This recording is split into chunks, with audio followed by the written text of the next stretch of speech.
Acompanhe agora o Jornal da Rede Alesp. Tudo sobre o Legislativo do Estado de São Paulo.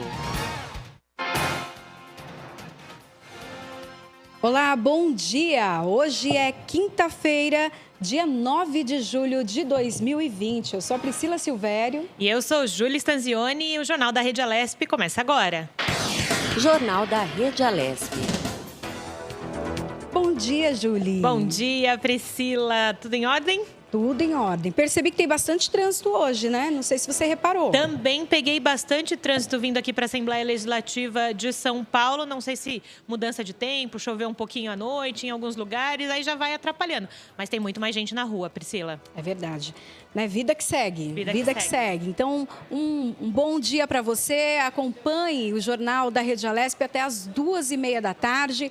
Nós estaremos aqui trazendo para você todas as informações atualizadas do mundo, do Brasil, para falar, então, dessa questão do coronavírus.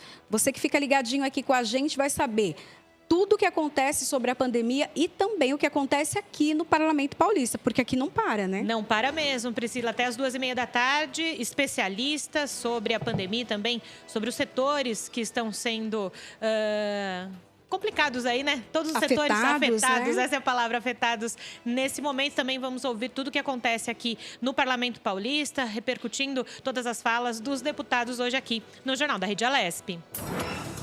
Jornal da Rede Alesp.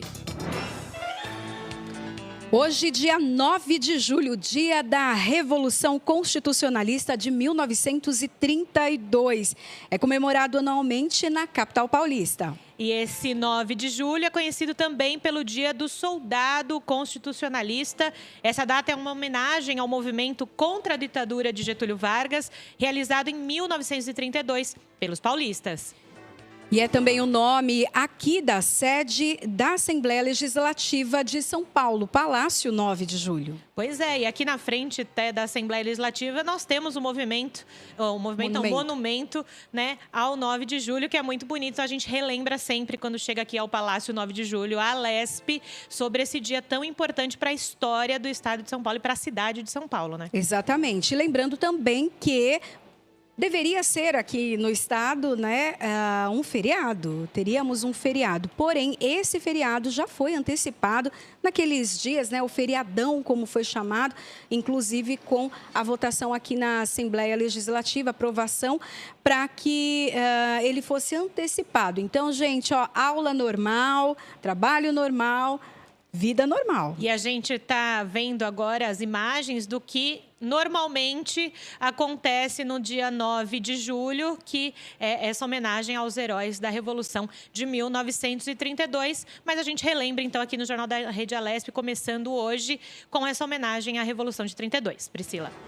Eu lembro que, à época da votação, né, os deputados, inclusive, questionavam esse momento, né? Esse momento de comemoração em que há o desfile, em que há a lembrança daqueles que participaram, né, da Revolução e que passam também ali no desfile, nos carros abertos. E eles acabavam questionando isso, porque ficou comprometida a cerimônia. Mas estamos num momento atípico, né, da sociedade mundial. Então, se Deus quiser, no ano que vem a gente possa comemorar o 9 de julho com todas essas homenagens. Vamos seguindo aqui, então, no Jornal da Rede Alesp. É isso aí. Bom, a agenda da Rede Alesp a gente vai falar um pouquinho para você. Vamos conferir a programação das atividades parlamentares aqui na Assembleia Legislativa de São Paulo para esta quinta-feira. Daqui a pouquinho, 10 horas da manhã, reunião da CPI da violência sexual, que deverá discutir o plano de trabalho da comissão, como bem a deputada Damares Moura, que é a presidente da CPI, nos disse no começo da semana. Já às 11 horas, reunião da Comissão de Meio Ambiente e Desenvolvimento Sustentável para votar pauta com 13 itens. Tem bastante trabalho hoje. Muito trabalho. Lembrando que desde de junho voltaram as comissões e as CPIs. E nós temos já o nosso primeiro repórter, primeiro giro de informação aqui no Jornal da Rede Alesp com o Sérgio Everton. Bom dia, Sérgio. Bom dia, Sérgio. Seja bem-vindo aqui ao Jornal da Rede Alesp. Olá, bom dia, Priscila. Bom dia, Júlia. Bom dia aos nossos telespectadores e ouvintes aí, também aqui da nossa Rede Alesp. É verdade, estava falando do feriado, estava ouvindo a matéria agora, foi antecipado através de uma lei, né, que foi aprovada aqui em São Paulo, né? E também você, Julie, falou da CPI, exatamente, né? Temos aí a primeira reunião extraordinária da CPI das quarteirizações, né? Eu vou até falar dela agora, que foi realizada ontem, e também uma outra reunião da Comissão de Finanças, Orçamento e Planejamento, né? Todas aí se reuniram, a gente sabe disso, nós também aqui, o plenário, todos em ambiente virtual, né? Não tem jeito, continuamos aí nessa pandemia, nessa quarentena, né? Então eu vou falar primeiro aí da CPI, né, das quarteirizações, cujo presidente é o deputado Edmir Chedid, do Democratas, nessa reunião aí, sobre essa quarteirização, né, de empresas que definiu. Essa CPI acabou ontem, né, foi a primeira reunião extraordinária dela, definindo aí o seu plano, né, de trabalho. Durante a discussão, né, no ambiente aí virtual, foram debatidos quais deveriam ser aí, né, os principais pontos, né, para o andamento do trabalho desta CPI. Então, durante a reunião, os parlamentares eles discutiram, né, a importância aí da apuração dos contratos feitos pelas secretarias estaduais, né, e municipais, e também a definição de um plano de transparência para novas parcerias, né? E um dos principais assuntos discutidos aí nessa reunião foi a necessidade, né, de investigações de contratos relacionados. Isso é muito importante, né? A gente está nesse momento, né, Julie e Priscila, de pandemia, né? Falta aí de leitos, né, nos hospitais, é bem complicado, né? Em especial, essa investigação ela vai ser dirigida aos contratos relacionados, né, à saúde, como eu disse agora, voltados ao estado de calamidade, né, que a gente está passando, causado por essa pandemia aí da Covid-19. Então, é muito importante, né, a investigação dessa CPI, porque a CPI ela é voltada, né, para as investigações, ou seja, o que está acontecendo. Às vezes você tem muita denúncia, né, de erros aí em várias situações, não só no caso aí das quarteirizações, não, né? Então a CPI, essa comissão foi formada para isso, ela tem o poder de investigação, né? A Assembleia Legislativa, como é um poder legislativo, o nome já diz, ela tem o poder de investigar, né, o que está acontecendo, né, as coisas de errado que acontecem. Nesse caso, nós temos as terceirizações, que é legal a terceirização. Agora precisa discutir, né, essa questão das quarteirizações, procurar ver o que é certo, o que é errado. Então, a CPI está aí para investigar tudo isso, né? Principalmente, como eu disse agora, nessa área de saúde, que é bem, bem delicado, né, Priscila e Júlia? É isso Não mesmo, é muito complicado, Exatamente. Precisa ser Ainda mais investigado. na situação que a gente está, né, com essa pandemia, gente. É delicado essa situação da saúde. E eu tive também, né, vou comentar aqui de uma outra comissão, teve uma reunião também ontem, que foi, né, essa Comissão de Finanças, Orçamento e Planejamento, que também se reuniu ontem, em ambiente virtual, e discutiu aí, né, debateram aí 55 itens, né, da pauta. Um item, né, uma longa pauta aí de 55 itens durante essa reunião. Eu não posso falar de todos os projetos, né, que foram aprovados na reunião, porque é muita coisa, eu ficaria aqui, né, pelo menos uma hora falando, né? Mas eu vou falar aí de 2 projetos aprovados importantes aí durante a reunião da comissão, né? Foi o PLC, Projeto de Lei Complementar 45 de 2018, que é de autoria do deputado Campos Machado, né, do PTB. Ele foi aprovado. Essa matéria institui aí os novos critérios para a concessão da aposentadoria voluntária para policiais civis. Olha, Priscila e Júlia, por essa proposta, veja só, os homens vão poder se aposentar após 30 anos de contribuição, desde, né, claro, que ele tenha aí ocupado algum cargo na polícia pelo período mínimo de 20 anos. Agora, para vocês, né, mulheres, estou falando mulheres policiais, né? Vocês não são policiais, mas são mulheres, né, Priscila e Júlia? É isso mesmo. É verdade? Então, aí para vocês, para as mulheres, vão ser necessários aí 25 anos, tá, de contribuição e 15 de exercício policial. Quer dizer, esse projeto foi aprovado. Então, agora, depois de aprovado aí na comissão, né, ele vai agora ser discutido, votado em plenário. E depois, né, se der tudo certo, se o projeto for aprovado, esse PLC, no plenário, ele vai para a sanção do governador. Um outro projeto é de autoria do deputado Coronel Telhada, o projeto 538 de 2019, né, que proíbe aí a retenção de macas das ambulâncias do SAMU em hospitais públicos e privados de todo o estado. Esse projeto do deputado Telhada também foi aprovado, né, na comissão, agora vai para o plenário, né, é o caminho. Então, ele vai ser discutido aí pelo mínimo aí de 6 horas, depois da discussão. Se aprovado, né, em plenário, ele vai para a sanção do governador. E ontem, falando nisso, né, do plenário, nós tivemos uma sessão extraordinária também para votar o projeto, né, do deputado Dalben. Né, foi discutido ontem o projeto em plenário. Eles aprovaram durante essa sessão extraordinária, com 70 votos, né, por unanimidade, favoráveis, não teve nenhum voto contrário, né? Claro, foi unanimidade, 70 votos. O PL 461 de 2019, que é de autoria, como eu disse agora, do deputado Disseu Dalben, do PL. Esse projeto é o seguinte, ele altera o artigo 8º da Lei 12.799 de 2008. O que quer dizer isso? Esse projeto tem o objetivo de suspender os efeitos aí da inclusão do nome de pessoa física ou também pessoa jurídica, né, no CADIM. O CADIM é o Cadastro Informativo dos Créditos Não Quitados de Órgãos e Entidades Estaduais. Esse encontro, né, ele foi presidido ontem pelo deputado Gilmaci Santos, do Republicanos. Então, também é a mesma situação, né, o mesmo caminho, né, esse projeto discutido ontem, né, foi aprovado tudo, agora o caminho, depois de aprovado em plenário, ele vai à sanção do governador. Aí sim, né, ele pode sim virar lei, todos esses projetos. Então foi ontem, né, uma tarde produtiva, né, das comissões, do plenário também, do Juscelino Kubitschek, né, do qual o presidente Gilmaci Santos presidiu. E é isso que eu tenho para hoje, né, para falar sobre essas, como que eu falei agora há pouco, né, sobre essas comissões e o plenário, é o que tivemos ontem, né, de trabalho aí na nossa Casa de Leis, tá bom? Tá ok, Sérgio. Perfeito, Sérgio. Se quiserem mais alguma informação, eu estou aqui para prestar, não tem problema. Com toda certeza. Ao longo do jornal, se tiver mais alguma novidade de Quiserem última me chamar, hora, não, a gente te chama, com certeza. Tá bom? Tá bom. Obrigada, Sérgio. Obrigada, Tá bom. Imagina. Sérgio. Bom dia. Bom trabalho para vocês, bom jornal aí, tudo de bom. Obrigada.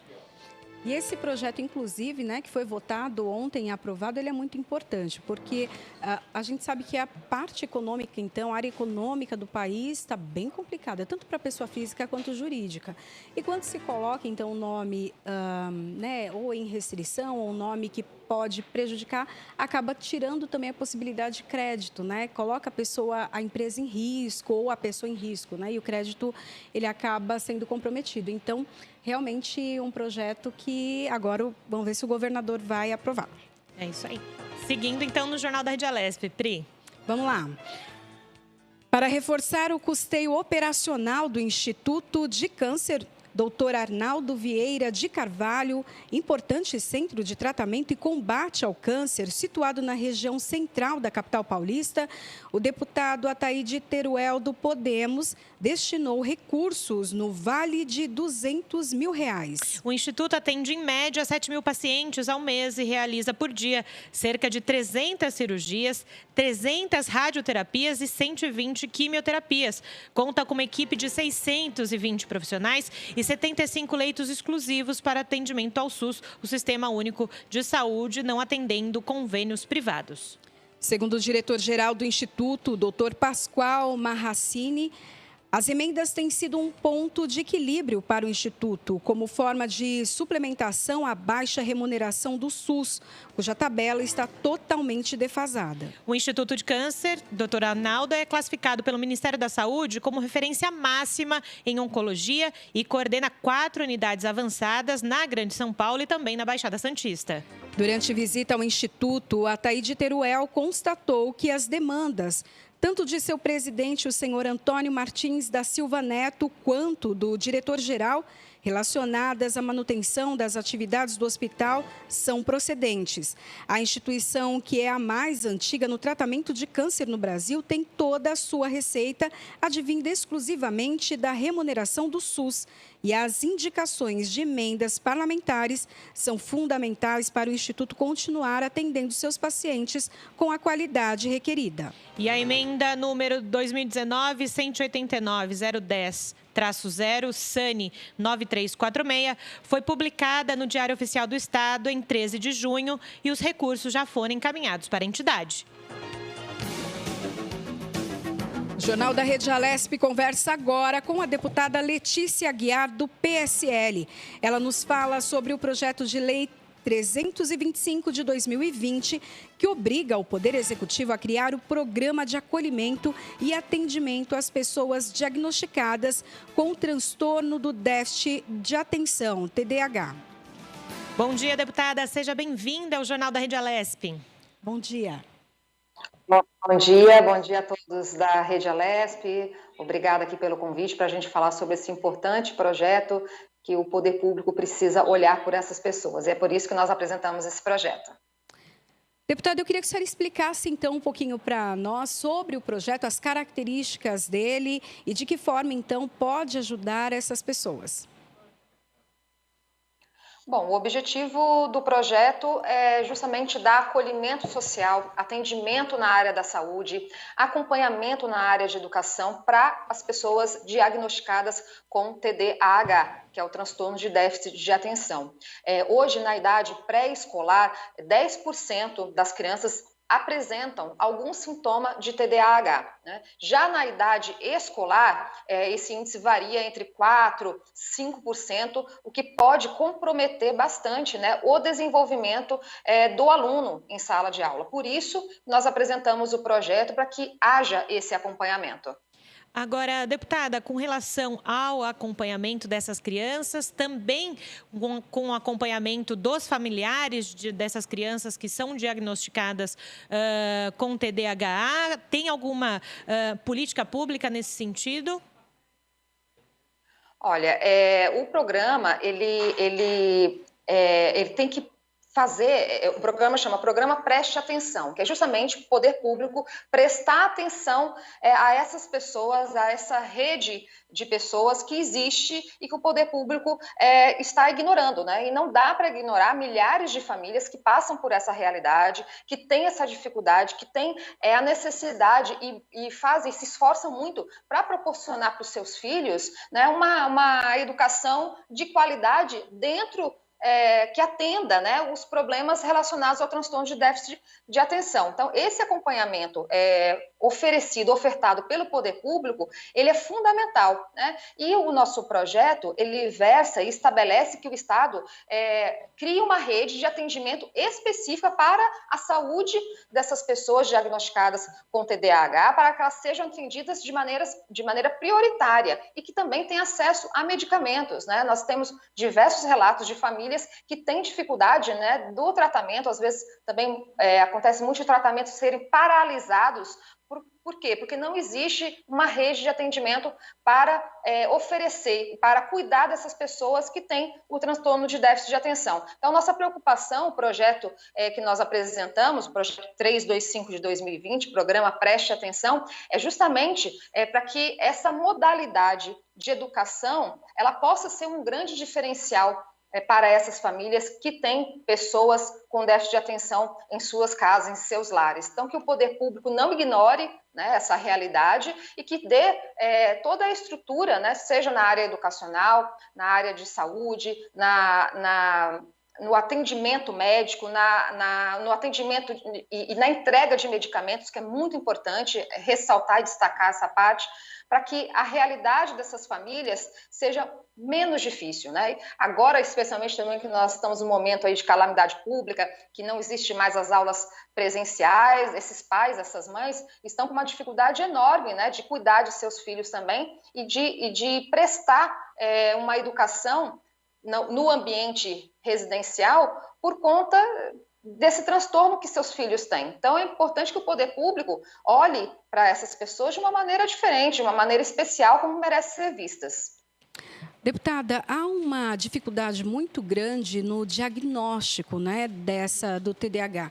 É necessário que façam vários exames, não só com neurologista, mas com vários outros especialistas também. A escola, ela também tem esse papel, né, de ajudar nesse diagnóstico. Às vezes a mãe ou o professor fala, essa criança é terrível, não presta atenção em nada, mas, na verdade, há ali uma outra situação. Eu queria que a senhora falasse um pouco desse papel da escola e também desse diagnóstico, se também dentro desse projeto vai contemplar. Sim, é importante a sua pergunta.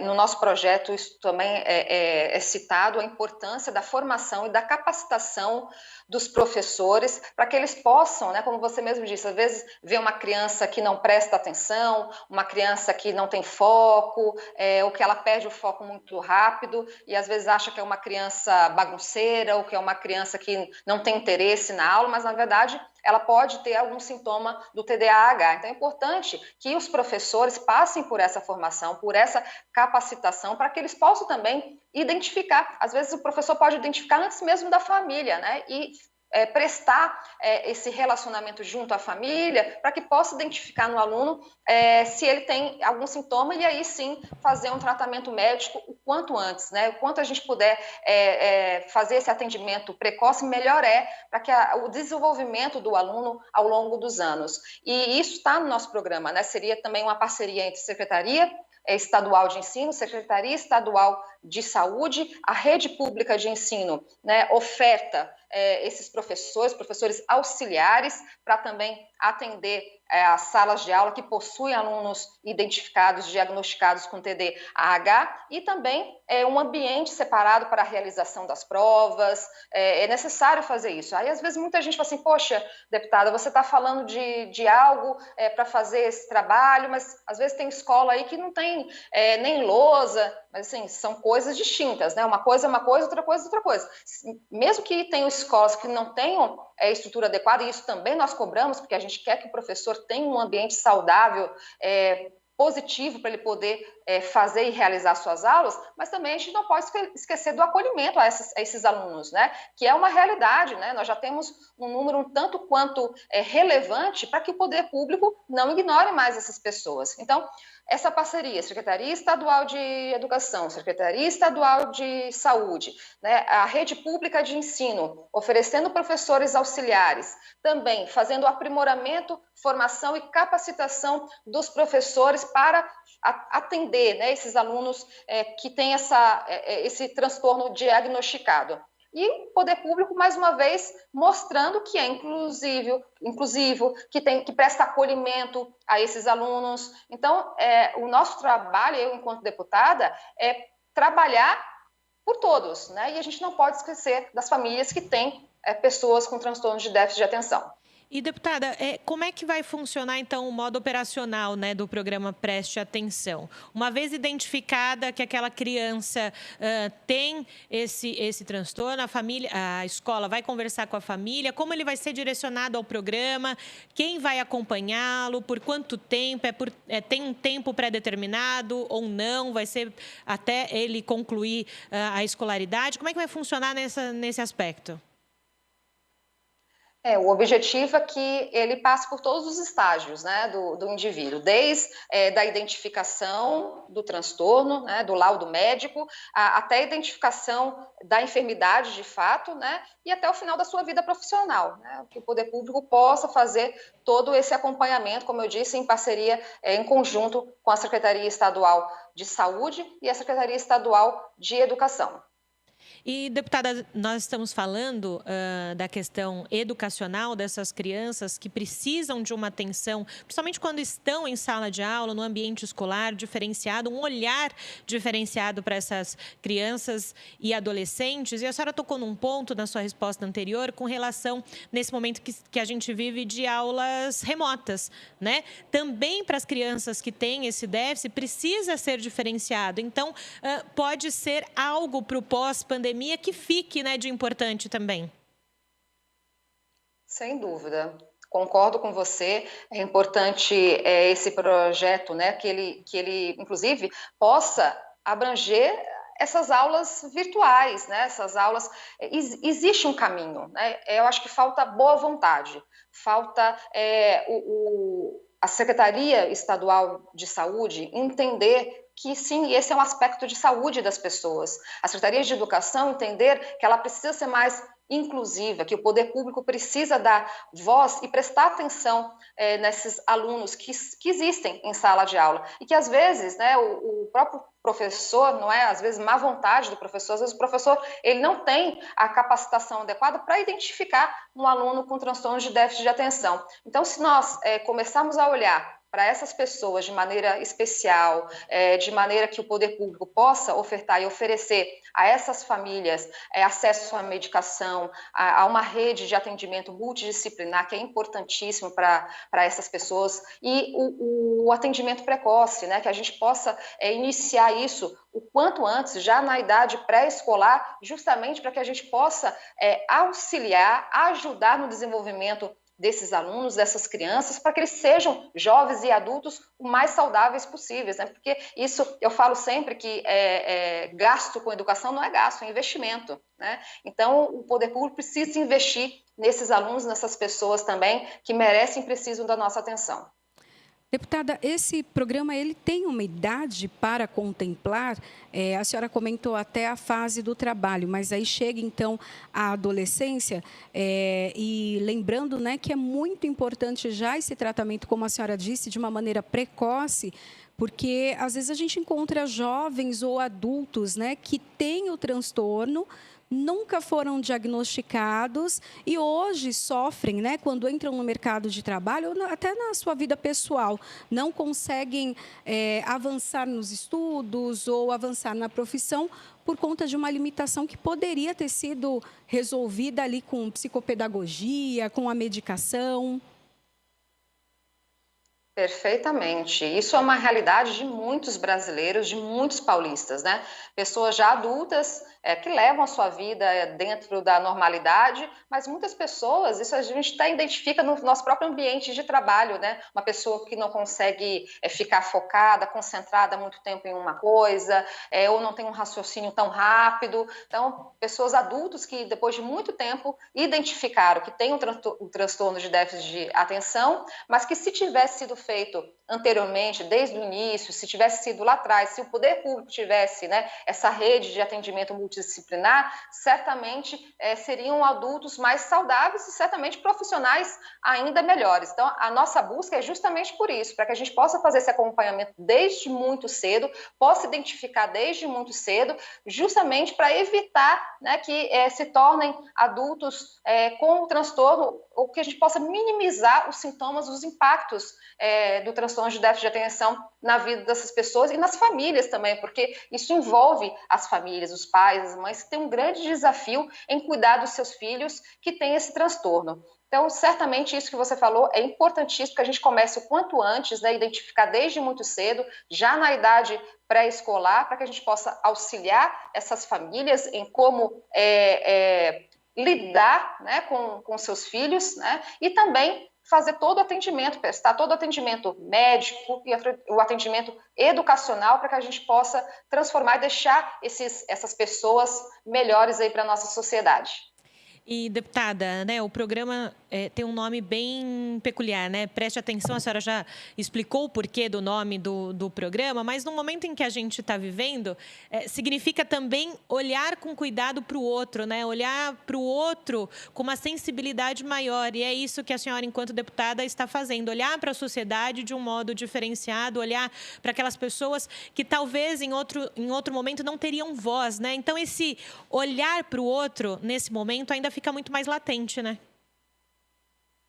Sem dúvida. Existe uma grande lacuna na sociedade, existe uma grande lacuna no poder público, no que tange a empatia, né? A gente se colocar no lugar do outro, entender a dificuldade do outro. E nós, né, enquanto poder público, eu no Legislativo como parlamentar, eu tenho essa missão também de representar essas pessoas que precisam de ajuda, que querem que o Estado estenda a mão para eles, para a realidade deles. Então, é isso que a gente busca com esse programa Preste Atenção, né? Que o poder público preste atenção nessas pessoas. E os benefícios desse cuidado, dessa modalidade de educação, são muitos. Eu gostaria até, se você me permite, ressaltar que inclusive, consta no nosso projeto, né, os benefícios que são gerados para essas crianças e para os pais também das crianças, famílias, né? Nós temos aqui, olha, o relacionamento com outras pessoas, adaptação a novos ambientes e novas rotinas, a troca de conhecimento, a melhoria de atenção e foco, a prática do autocontrole, o aumento da responsabilidade e análise do resultado ao longo do tempo por parte dos pais. Então, é uma rede multidisciplinar que traz enormes benefícios e, consequentemente, resultados, inclusive, não só para a família que vivencia isso diariamente, mas também para dentro do ambiente escolar, né? Para que também essa criança não sofra ali aquele problema de bullying que às vezes acontece na escola, por ele ser uma criança um pouco diferente dos outros. Então, veja como é importante o tanto de coisa que abrange se a gente entender e se preocupar em se colocar no lugar do outro. Eu acho que é o grande segredo da vida, a empatia, né? Faça aos outros o que você gostaria que fizessem por você. Perfeita, deputada Letícia Aguiar. Obrigada pela sua participação aqui no Jornal da Rede Alesp, que a gente leve isso com a gente, né? Se colocar no lugar do outro. Obrigada, deputada. Obrigada, deputada. Obrigada pelo carinho. Seja sempre bem-vinda, sempre que tiver alguma novidade, informação, falar um pouquinho dos seus projetos, fique à vontade e ocupe esse espaço.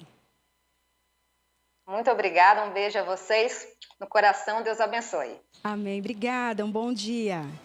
Falamos então agora com a deputada Letícia Aguiar, né, que falou para a gente então do projeto de lei 325 de 2020, né, que fala então dessa questão, criação, né, do programa Preste Atenção de acolhimento e atendimento às crianças diagnosticadas com o transtorno do déficit de atenção. Vamos então falar um pouquinho da CPI? Vamos lá, Priscila. A CPI das quarteirizações fez mais uma reunião para deliberar sobre o plano de trabalho que a Comissão Parlamentar de Inquérito vai adotar de agora em diante. Durante os debates, os deputados pediram que fossem incluídos temas na CPI. A deputada Janaína Pascoal, do PSL, elencou suas sugestões, tomando como base denúncias encaminhadas ao seu gabinete e também em razão de seu trabalho na Comissão de Saúde. Durante o ano todo, antes da pandemia, eu recebi muitas pessoas no gabinete que vinham fazer denúncias, né? Pelo fato de eu estar na Comissão de Saúde. Em algumas oportunidades, eu até apresentei requerimentos à senhora presidente Annalice para ouvir pessoas. E, assim, uma das denúncias que eu recebi não foi com relação a um OS em especial, tá? Foi algo genérico, de que aqueles dirigentes de organizações sociais, muitas, né, criadas especialmente para prestar serviço para o Estado, são remunerados com valores muito superiores ao teto constitucional. Então, houve situações que essas pessoas que foram ao gabinete noticiaram remunerações de R$100 mil, R$150 mil, até R$300 mil. É óbvio que a Assembleia Legislativa não tem poder de impor limitação para instituições privadas. Quando o OS vive, né, praticamente apenas de dinheiro público, não me parece ilícito, não me parece moral, não me parece lógico que os agentes que prestam serviços para a SOS, por mais importantes que sejam esses serviços, recebam remunerações na casa dos R$100.000, que é muito além do teto constitucional. E o deputado Tiago Auric, do PL, listou as autoridades que acha necessário serem ouvidas pela comissão e pediu que fosse determinado no plano de trabalho qual será o período, então, de checagem dos contratos. O parlamentar ressaltou ainda que o trabalho da CPI não tem objetivo de ser injusto com quem trabalha corretamente. A gente convidar o presidente do Tribunal de Contas do Estado para, juntamente com o procurador-geral do Ministério Público de Contas. Eu acho que eles poderiam nos trazer informações que poderiam nos dar, como eu falei, um norte do nosso trabalho, porque, sem dúvida, ontem eu falei com o colega deputado José Américo, se a gente for pegar todos os contratos de quarteirização no Estado, a gente vai ficar 3 anos aqui discutindo. Então, eu acho que o primeiro de tudo é nós termos um norte de trabalho, um foco de trabalho. As subrelatorias, nesse sentido, facilitam a divisão do trabalho para cada um consiga ter um foco, estabelecer um lapso de tempo. Vamos pegar os contratos, solicitar os contratos que apontam irregularidades pelo Tribunal de Contas. Acho que era bom a gente colocar um tempo, se a gente vai entrar, que eu acho que sim, deve entrar, como a deputada Janaina Pascoal expressou a preocupação da SOS, que funciona nos hospitais de campanha do Rio, aqui em São Paulo, que foi o centro do pedido de impeachment do governador Witzel. Então, acho que a gente tem que estabelecer esse lapso de tempo para ver até onde a gente vai, qual é o alcance desta CPI. O deputado Vinícius Camarinha, do PSB, sugeriu que as investigações contemplem os contratos relacionados aos hospitais de campanha e a compra de respiradores durante a pandemia de Covid-19. Para contribuir com o debate, eu ouvi atentamente a fala de todos os colegas, todas pertinentes, e a do Zé Américo, para colaborar, ele fez uma observação importante para a gente não se perder nos trabalhos, né? Diante da quantidade de temas e de ações que temos pela frente. Sem prejuízos à quarteirização, eu acho que nós, e a sociedade cobra de nós, a resposta sobre os contratos relacionados ao Covid-19.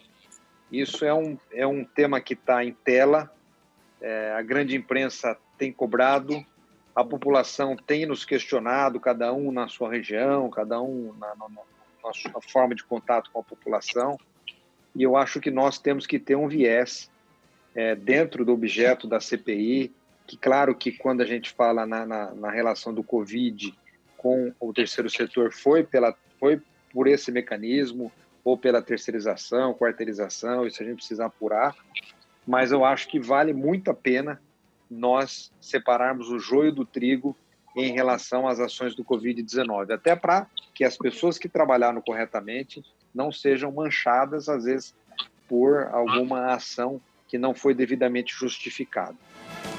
Já o deputado José Américo, do PT, concorda com a ideia do deputado Vinícius Camarinha, mas que a investigação ficasse a cargo da Comissão de Saúde da Casa.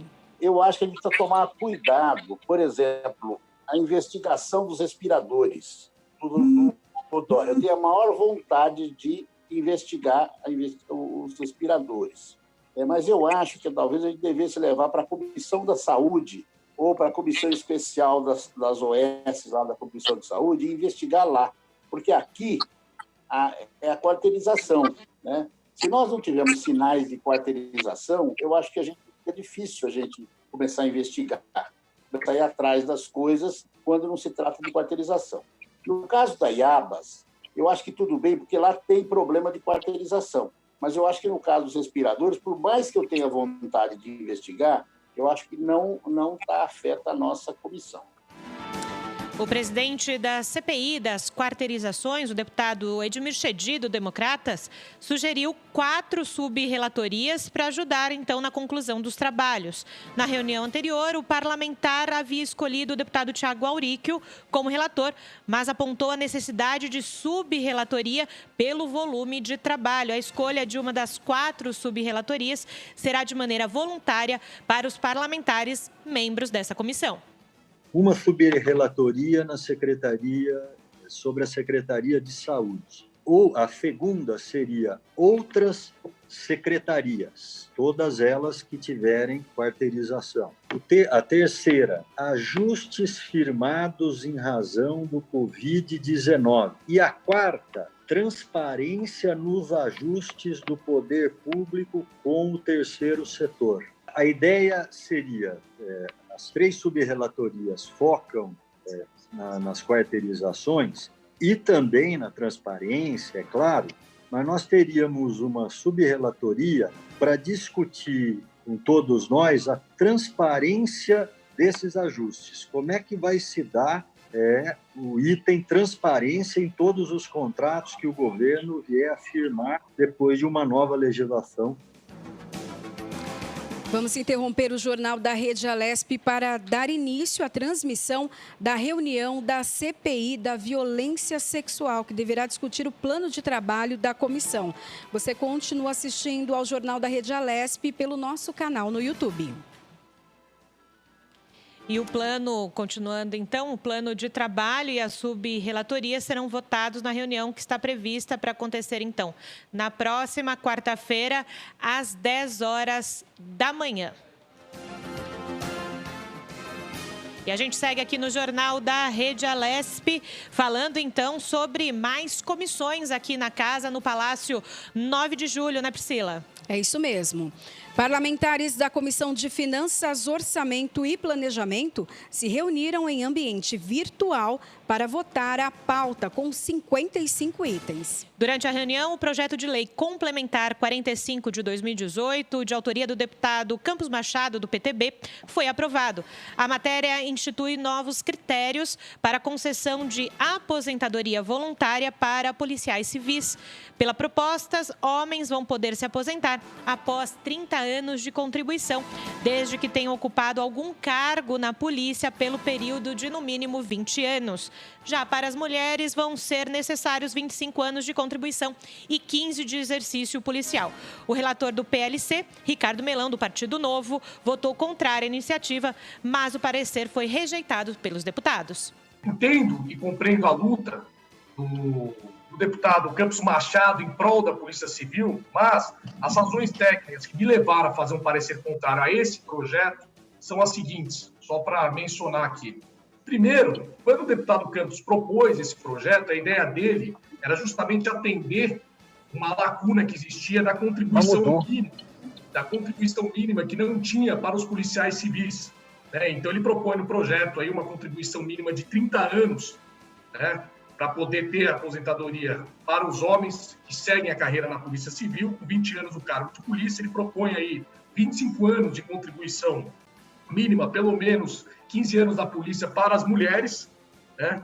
E ele buscava suprir essa lacuna que não existia. Então, em primeiro momento, quando nós tivemos aqui a votação da reforma da Previdência, recentemente, se criou, né, foi um debate amplamente feito aqui por todos os deputados dessa casa, teve a participação das associações ligadas à Polícia Civil, e aquele era o momento do debate. E a reforma da Previdência contemplou e criou-se, né, recentemente, uma idade de contribuição mínima, um tempo de contribuição mínima para o policial civil, que no caso é de 30 anos, tanto para homens quanto para mulheres, 25 anos no exercício do cargo efetivo na polícia, e definiu também uma idade mínima de 55 anos para homem e para mulheres. Eu entendo que o debate já foi feito na reforma da Previdência. O projeto de lei 538 de 2019, de autoria do deputado Coronel Telhada, do Progressistas, que proíbe a retenção de macas de ambulâncias do SAMU em hospitais públicos e privados de todo o estado, foi aprovado. O deputado Alex de Madureira, do PSB, foi favorável ao projeto e fez questão de falar de uma experiência que teve com a mãe dele, que trabalhava no SAMU da cidade de Piracicaba, no interior de São Paulo. Só quero fazer um registro, presidente. Eu até agradeço muito ao deputado Wellington Moura, que mesmo sem saber, acabou me dando a relatoria desse projeto. Eu vivi numa casa desde a minha infância, com a minha mãe trabalhando no setor público na saúde. E minha mãe se aposentou exatamente no SAMU, ali em Piracicaba. E um dos problemas que atrapalhava o trabalho não só do SAMU, mas das ambulâncias em geral, sempre atrapalhou. E eu não sei como nós não temos uma lei dessa até hoje. São as retenções das macas que acontecem, infelizmente, nos hospitais, nos prontos-socorros, nas clínicas, em todos os lugares onde as ambulâncias acabam levando os pacientes. E a ambulância, eles têm ordem para não sair do hospital, ou da clínica, ou do pronto-socorro, enquanto a maca não voltar para a ambulância. Até porque a ambulância sem a maca, ela se torna inócua, ela se torna sem efeito algum.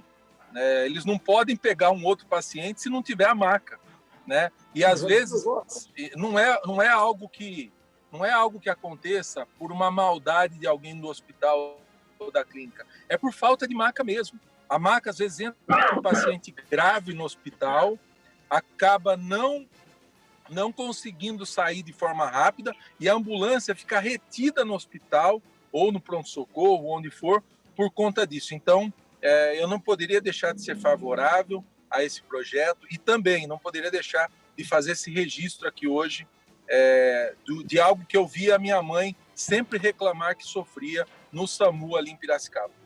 E a deputada doutora Damares Moura, do PSDB, reforçou o projeto do deputado Coronel Telhada. A deputada lembrou de um fato que aconteceu com a família dela em um acidente de trânsito. Eu quero só reforçar o que o deputado Alex acabou de apresentar. Eu acompanhei uma experiência exatamente, uma experiência prática sobre esse assunto, né? Nós sofremos um grave acidente na estrada, não é? E a ambulância que nos socorreu levou-nos a uma unidade de saúde pública, não é? E durante muito tempo, eu não sei precisar, e também não vou declinar qual foi a cidade, a maca ficou retida ali naquela unidade de saúde. Eu também estava aguardando, porque o paciente mais grave foi minha mãe, e ela que estava utilizando a maca, e eu fiquei junto com o motorista daquela ambulância, aguardando a liberação da maca, e ele ficou ali. E eu fiquei pensando quantos pacientes talvez pudessem ser atendidos por essa ambulância, mas ele não pode sair porque a maca, que é um instrumento, não é, importantíssimo para o socorro, está retida. A comissão foi presidida pelos deputados Wellington Moura, do Republicanos, e Dirceu Dalben, do PL. Na ocasião, foram votadas cerca de 20 outras propostas, além de processos encaminhados ao Parlamento Paulista pelo Tribunal de Contas do Estado. Agora nós vamos de entrevista. O Jornal da Rede Alesp conversa agora com o Nivaldo Restivo. Ele é secretário da Administração Penitenciária de São Paulo e nos fala sobre a manutenção do uso de máscaras nos presídios. Pois é, já a gente conversa com o secretário Nivaldo Restivo, lembrando que, numa outra oportunidade, ele já esteve aqui no Jornal da Rede Alesp, falando justamente sobre essa questão das máscaras nos presídios. Secretário, bem-vindo, então, novamente aqui ao Jornal da Rede Alesp. Bom dia, obrigado por mais uma oportunidade e bom dia a todos. Secretário, em maio, se eu não me engano, a gente conversava aqui no Jornal da Rede Alesp justamente sobre esse momento do sistema penitenciário com relação à Covid, as feituras das máscaras, distribuição de máscaras. Passado já esse tempo de lá para cá, como estão, então, essa situação hoje em todo o estado de São Paulo? Bom, nós temos duas partes de máscaras, né? Então, o sistema penitenciário paulista já produziu mais de 4.200.000 unidades de máscaras reutilizáveis e descartáveis. São máscaras destinadas à proteção dos servidores da área de saúde, das áreas de segurança, e são produzidas pelos próprios internos. Numa outra vertente, a Secretaria já distribuiu mais de 2.700.000 máscaras a todos aqueles que trabalham, que frequentam, que estão custodiados no sistema penitenciário paulista. Servidores e presos, indistintamente, todos eles têm esse equipamento que reputamos de grande importância para a prevenção e a contenção na expansão do contágio da enfermidade. Secretário, e a utilização das máscaras, tanto por quem trabalha e por quem está preso, como está sendo? A adesão está sendo correta? Há a troca dessas máscaras? Como está esse ambiente? Sim, na verdade, além de distribuir o material, nós afixamos material informativo e instruímos tanto os servidores como custodiados da maneira correta de utilização desse equipamento. Naturalmente que receberam mais de uma unidade. A última remessa de equipamento reutilizável, nós distribuímos 5 máscaras para cada servidor e 3 máscaras para cada preso, justamente para que ele pudesse fazer o revezamento, a higienização desse material e manter sempre em condições de atingir a finalidade do equipamento, que é bloquear o máximo possível, uma barreira física, isso, né, para justamente evitar que essa pandemia se espalhe no sistema penitenciário de uma maneira indiscriminada. E justamente, secretário, essa era uma das questões que nós abordávamos na sua primeira visita aqui ao Jornal da Rede Alesp, na sua primeira entrevista, que justamente os presídios por si só é um local de aglomeração de muita gente, né? E a preocupação era justamente na questão de transmissão e naquele momento o número de contágio não era alto. O senhor pode atualizar para a gente, então, como está o sistema prisional com relação a presos com Covid ou mesmo colaboradores, né, que trabalham nos presídios? Sim, claro. Nós temos a tabela de servidores que indicam 340 servidores atestados com a realização de exame PCR. Esse exame PCR ele é feito para identificar a presença do vírus no organismo. E nós temos outros 293 que testaram positivo no teste rápido. O teste rápido é um teste sorológico que identifica a presença de anticorpos no organismo da pessoa. Na parte dos presos, nós temos 295 atestados com exame PCR e outros 869 com teste rápido. E por que uma quantidade tão grande de presos? Porque nós iniciamos a testagem em massa no sistema penitenciário paulista. Então, em parceria com o Instituto Butantan, os órgãos de saúde e o governo do estado de São Paulo iniciou a testagem das populações vulneráveis. E nesse contexto se incluem as pessoas privadas de liberdade. A alta quantidade de presos testados positivo no teste rápido indica, como eu falei, a presença de anticorpos no organismo, ou seja, essa pessoa teve em algum momento contato com a infecção.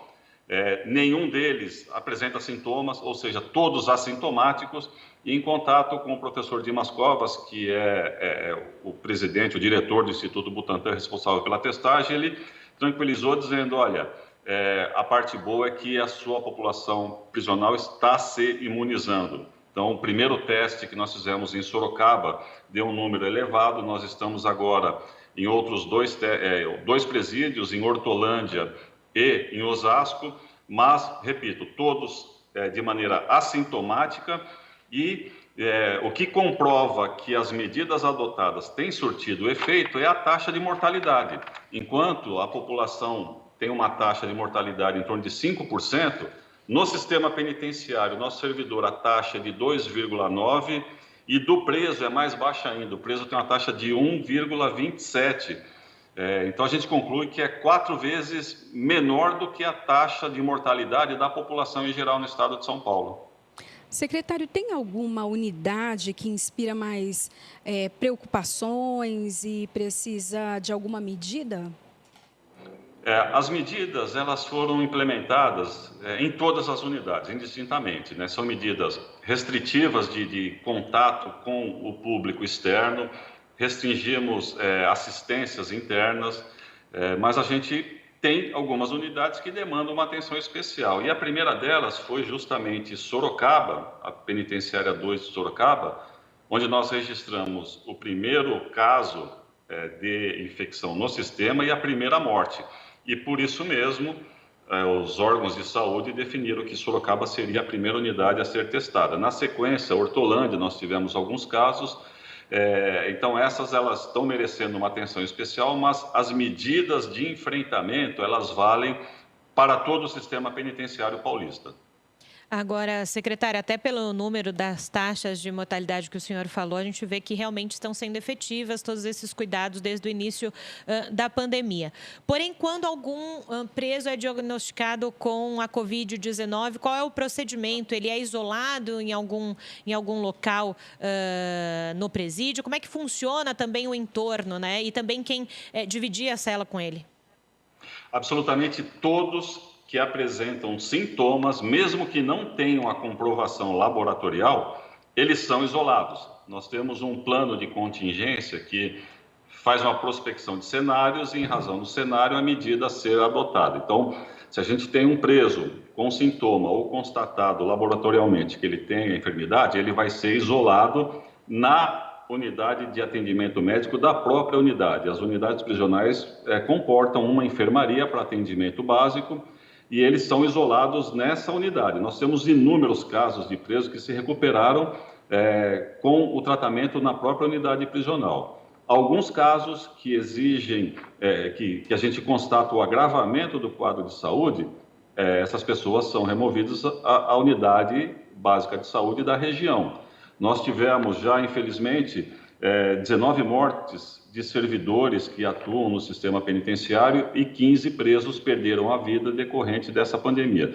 Mas é um crescente, então, no primeiro momento ele é isolado na enfermaria, se houver o agravamento do quadro de saúde, ele é levado a uma unidade básica, pública da região, e todos, absolutamente todos que tiveram contato com essa pessoa, com esse custodiado, eles também são isolados do restante da população carcerária para evitar que a contaminação seja algo que saia do controle dos órgãos públicos, gestores da unidade prisional.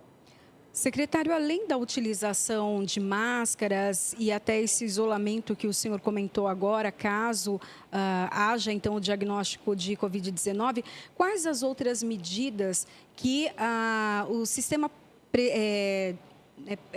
prisional, obrigada. O sistema prisional, então, tem adotado para evitar a entrada, né, e o contágio de outras pessoas? Bom, basicamente são duas providências que têm nos trazido esses resultados, né? A primeira delas, como eu falei, é restringir o contato da população carcerária com o mundo externo. As saídas do preso do regime semiaberto para o trabalho foram suspensas. As visitas, elas foram suspensas também para evitar esse contato do público externo com a população carcerária. Saídas temporárias previstas em lei foram suspensas temporariamente. São todas medidas emergenciais e de natureza temporária. Serão retomadas assim que tivermos superado essa grave crise de saúde pública que temos hoje, não em São Paulo e nem no Brasil, é no mundo, né? Então, restringir contatos é uma das providências. A outra é a higienização. Higienização corporal e higienização ambiental. Nós temos distribuídos e feito a reposição dos insumos necessários para essa profilaxia. Foram mais de 75 mil litros de álcool gel e mais de 14 mil frascos de 440 ml de álcool gel também. Como eu falei, 2.700.000 máscaras, adquirimos Face Shield, que é aquele escudo protetor para o servidor que precisa se proteger naturalmente, compramos termômetros direcionais digitais, oxímetro. Então, uma série de providências voltadas à preservação das condições sanitárias, porque o ambiente carcerário, ele até que favorece a proliferação dessas doenças e, por isso mesmo, as nossas medidas de profilaxia foram acentuadas. Então, basicamente, duas vertentes. A primeira, evitar contatos externos, e a segunda, incrementar a profilaxia, porque o vírus não respeita a muralha, o vírus não respeita a grade da célula, o vírus não respeita bloqueador de celulares. Então, as medidas de enfrentamento exigem a compreensão e o empenho de todos aqueles que estão envolvidos nesse sistema penitenciário. Agora, secretário, o senhor falou justamente dessas medidas de enfrentamento para que não se tenham mais casos ou que não se tenha uma contaminação alta dentro do sistema prisional, mas a gente está no momento que o Estado está abrindo para flexibilização. O senhor falou sobre as questões de visitas, trabalho, saídas temporárias. Há algum tipo de previsão de volta dessas questões? Se sim, há já um pensamento e planejamento para esse segundo momento de visitas ou, por enquanto, nada disso pensado ou projetado para os próximos meses? Bom, nós fazemos análise periódica, porque tudo depende do cenário reinante naquele instante. Uma complicação muito grande na liberação das visitas é o fato de que, por exemplo, você ter um visitante que mora numa região vermelha, no plano de flexibilização do Estado de São Paulo, que queira visitar um custodiado que esteja numa região amarela. Então, o fato da unidade prisional se encontrar numa região com maior flexibilidade não implica necessariamente na abertura da visita naquele local, porque as visitas saem de todos os locais do Estado. Mesmo que adotemos medidas de profilaxia, que isso já existe, ainda assim entendemos ser muito temerário flexibilizar a visita. Para tentar minimizar os efeitos desse isolamento, nós implementamos desde a semana passada um projeto chamado Conexão Familiar, em que o familiar pode enviar uma mensagem eletrônica de texto, criamos e-mail em todas as unidades prisionais, pelo site da Secretaria da Administração Penitenciária. O familiar preenche um formulário e manda sua mensagem. Chega na unidade prisional, nós imprimimos essa mensagem e entregamos para o preso. Ele lê no verso do formulário, se ele quiser responder, ele faz a resposta para o familiar, nós escaneamos a resposta e devolvemos para o familiar, para a origem que mandou a primeira mensagem. Essa é a primeira fase que já está em pleno funcionamento, agiliza a comunicação mais rápida do que a mensagem enviada fisicamente, uma carta, por exemplo. E a segunda fase, a gente está estudando a implementação de uma melhoria na comunicação, que ainda está em fase de estudo, mas num momento muito próximo a gente vai poder implementar como medida alternativa a esse isolamento. Nós entendemos a importância e a necessidade de manter a aproximação familiar, os laços sociais precisam ser mantidos e a gente só precisa da compreensão de todos, porque esse é um problema, a pandemia é um problema que precisa da colaboração de todos os envolvidos. Lamentamos que tenha que ser dessa natureza, mas assim que for possível, não tenha dúvida que nós vamos retomar as visitas presenciais. Secretário Nivaldo César Restivo, secretário da Administração Penitenciária, muito obrigada, então, por participar aqui no Jornal da Rede Alesp e nos atualizar de tudo que acontece, então, nesse sistema. Obrigada. Eu agradeço, obrigado, um bom dia a todos. Bom dia, secretário. Pois é, atualizando uma população que, como ele disse, vulnerável já por si só e, nesse momento, sendo cuidado pelo governo do Estado de São Paulo. Priscila. Exatamente. E levando informação da família também, né? Tem as visitas que agora, nesse momento, por medida, óbvio, né, de proteção, tanto para quem está aqui fora para quem está lá dentro, principalmente, mas também o afeto não deixa de chegar, mesmo que seja por uma carta. Vamos falar um pouquinho, então, das atividades aqui da Assembleia. Efeitos da inclusão de nomes no cadastro informativo dos créditos não quitados poderão ser suspensos. É o que prevê o projeto do deputado Dirceu Dalben, do PR, aprovado no plenário virtual da Assembleia Legislativa de São Paulo. Foram 70 votos favoráveis e 2 abstenções. Votaram sim. As pendências com a administração pública do Estado acarretam na inserção no CADIM estadual. O cadastro impede realizações de convênios, contratos e acordos envolvendo recursos financeiros recebimento de auxílios, além de incentivos fiscais e de créditos no projeto Nota Fiscal Paulista. E de acordo com a proposta apresentada, então, aqui no Legislativo Paulista, estas implicações podem ser suspensas por decisão judicial ou, então, se o devedor apresentar garantias para o pagamento da dívida, por exemplo. A deputada Alice Brandão, do PCdoB, afirma que a medida é relevante. Que achei muito importante aí esse projeto do deputado Dalben, dizer que a gente tem que ter sensibilidade, né, para fazer justiça, né, às pessoas, às instituições, enfim, quando ele fala que é importante suspender, né, o efeito da inclusão de nome da pessoa física ou jurídica nesse CADIM. O autor do projeto, o deputado Dirceu Dalben, do PR, agradeceu os votos dos parlamentares. Quero agradecer os votos dos deputados e deputadas que têm acompanhado e aprovado o projeto. Agora a medida aguarda a sanção ou veto do governador João Dória. Em uma segunda sessão virtual, 2 projetos estavam na pauta. Porém, após acordo entre as lideranças da Casa Legislativa, a proposta do deputado Gil Diniz, do PSL, que declara o padre José de Anchieta patrono da educação, teve a discussão encerrada e a votação adiada. Já o projeto da deputada Marinelô da Rede, que propõe a primeira política estadual pela primeira infância de São Paulo, recebeu uma nova emenda de autoria do deputado Douglas Garcia, do PSL, e por conta disso voltará a ser analisada pelas comissões aqui da Assembleia Legislativa de São Paulo. Vamos agora de entrevista.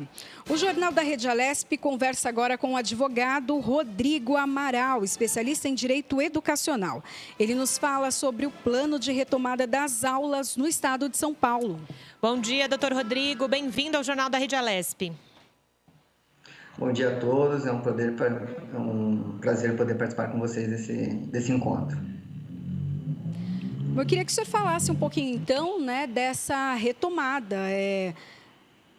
Como que o senhor acha que vai acontecer? Há uma previsão já de uma data para setembro. O que o senhor espera disso?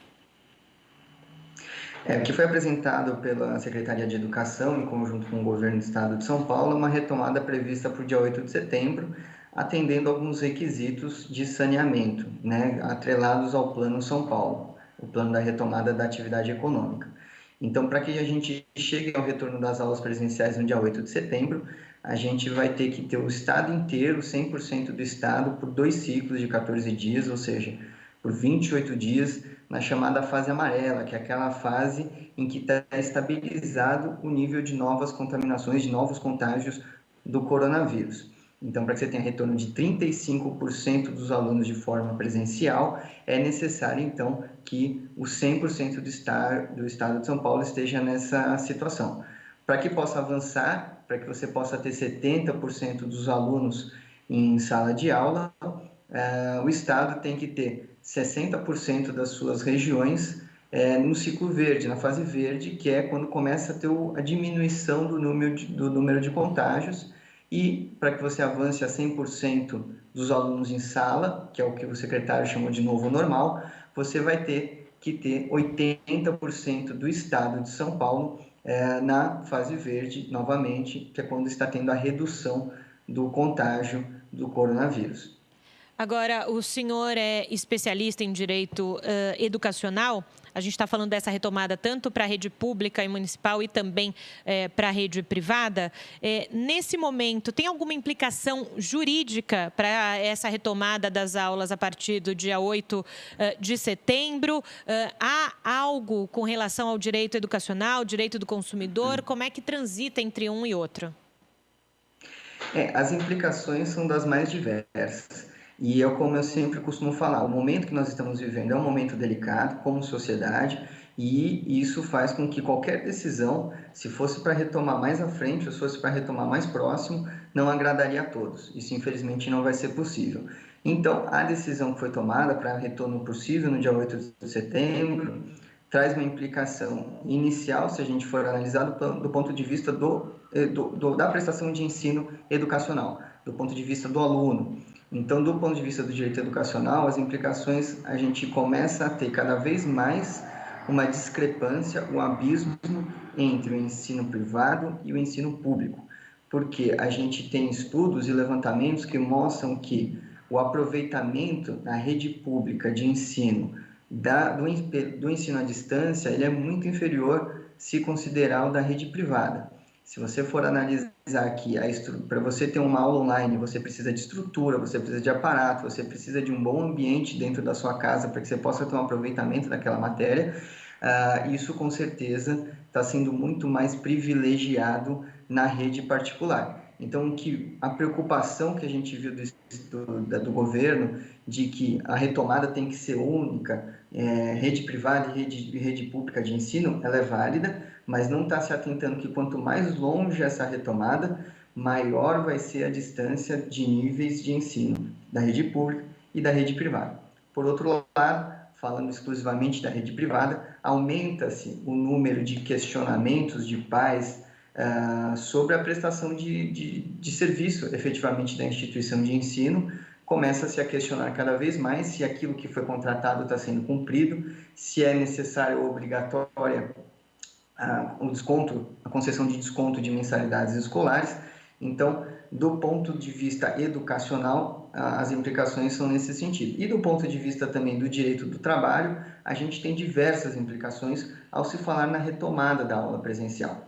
Isso porque a Secretaria de Educação do Estado de São Paulo, acompanhada de outros órgãos, como a gente já teve o CONSED, que é o Conselho Nacional de Secretários de Educação, que também já tinha divulgado o seu protocolo de retomada, exige que aquela instituição esteja preparada para receber toda a comunidade escolar, ou seja, professores, funcionários, alunos. Então, uma série de medidas precisam ser adotadas para que o funcionário, o professor, seja recebido em segurança, para que, eventualmente, se ele contrair o Covid, não possa ser considerado uma doença ocupacional.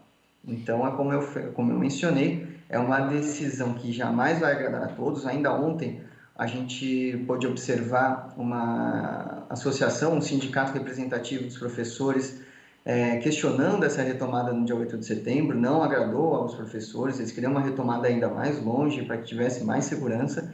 Então, realmente é uma decisão muito, muito suscetível a críticas. No caso de uma contaminação de um profissional, professor ou da parte administrativa, quem é o responsável? Quem responde, então, ou a quem ele recorre? E no caso do aluno, se ele for contaminado? Pois bem, no caso de um profissional, seja ele professor, seja ele da parte administrativa, o que a gente chama no direito de nexo causal, ou seja, o que ligou, qual foi o fato que ligou a doença. Infelizmente, contrair o vírus, você pode contrair ele em casa, você pode contrair ele no transporte público, se deslocando até o trabalho, se deslocando até o mercado, no próprio mercado. Então, é difícil você ter o nexo causal, você conseguir comprovar que isso veio do local de trabalho, no caso da escola. Agora, o que ficou determinado, até pela derrubada do artigo 29 da medida provisória através do STF, é que não necessariamente não vai ser uma doença ocupacional. O que a escola vai ter que comprovar é que se um professor ou um profissional contraiu o Covid, a escola não vai ter como provar que não foi ali. O que a escola terá de provar, para que isso não seja uma doença ocupacional, é que a escola adotou todas as medidas de segurança necessárias. Então, ou seja, não basta o álcool em gel, não basta a obrigatoriedade de uso de máscara. A escola tem que ter adotado protocolos de recebimento dos alunos, de recebimento dos professores, higienização de mochilas, higienização de sapatos, distanciamento, orientações, treinamento de todos esses funcionários, Se a escola não conseguir comprovar que ela adotou esses cuidados, eventualmente, quando um profissional contrair a Covid, isso pode ser considerado uma doença ocupacional, por mais que não tenha como demonstrar que isso foi contraído naquele ambiente. Mas a escola tem que provar que aquele ambiente é um ambiente seguro. E, de igual maneira, isso se aplica a mesma lógica aos alunos. A escola, como prestadora de serviço, ela tem que receber os seus consumidores, os alunos, de forma segura. Portanto, ela também tem que comprovar que ela adotou protocolos e ela está adotando as medidas de segurança necessárias. E agora, doutor, do outro lado, né? A gente está falando, como a Priscila questionou e o senhor explicou muito bem, com relação causa e efeito, quem, né, será o responsável. E do outro lado, quem está julgando cada processo, vai ser o entendimento de cada juiz ou talvez a justiça entre num acordo para que todos tenham o mesmo tipo de procedimento?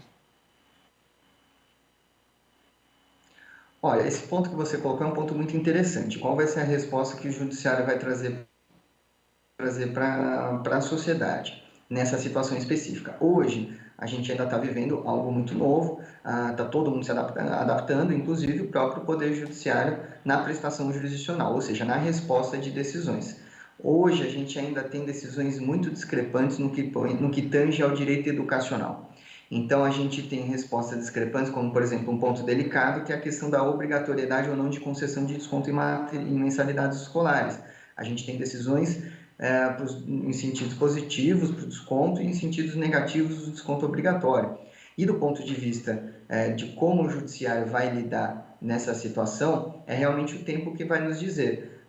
O que pode unificar uma decisão do Poder Judiciário seria a edição de súmulas, que é o entendimento que vai uniformizar a posição do Poder Judiciário sobre determinado tema, e isso a gente ainda não tem nesse momento. Então, é possível que, com a retomada das aulas, questionamentos de professores, de alunos sobre contrair Covid no ambiente da escola serão levados ao Judiciário e, por enquanto, é possível a expectativa de que a gente tenha, por enquanto, decisões discrepantes nesse sentido.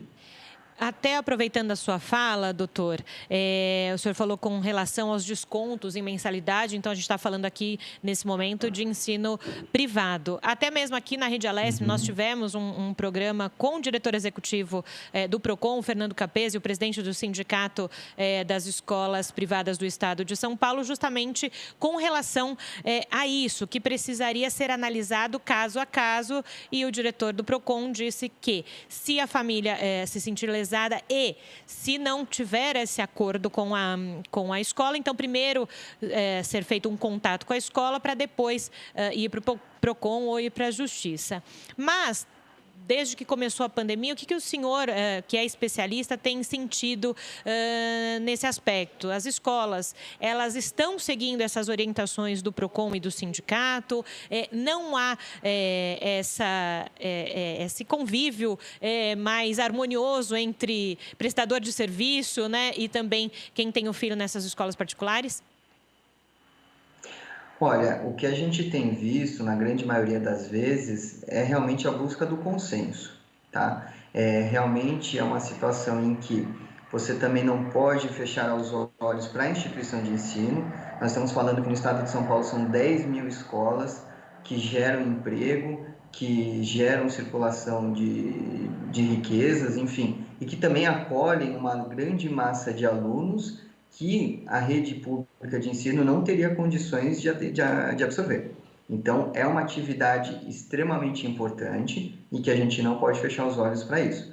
Por outro lado, a gente também tem as famílias que ficaram fragilizadas do ponto de vista econômico, porque às vezes o arrimo da família, o pai, a mãe, acabou perdendo emprego. Agora, do ponto de vista de prestação de serviço, o que a gente pode entender e tem visto através até de decisões judiciais é que a efetiva prestação de serviço com autorização governamental, quando a escola presta um serviço online, quando ela presta o serviço de ministrar essa aula de forma online, e também a gente tem que considerar que as escolas estão tendo alguns gastos que não estavam previstos no ano anterior. Isso é importante saber, que quando a escola ela vai fazer o dimensionamento da mensalidade, ela tem que fazer esse dimensionamento no ano letivo anterior. Então, se nós estamos em 2020, as escolas planejaram em 2019 a mensalidade escolar para o ano de 2020. Evidentemente, ninguém tinha como prever uma pandemia.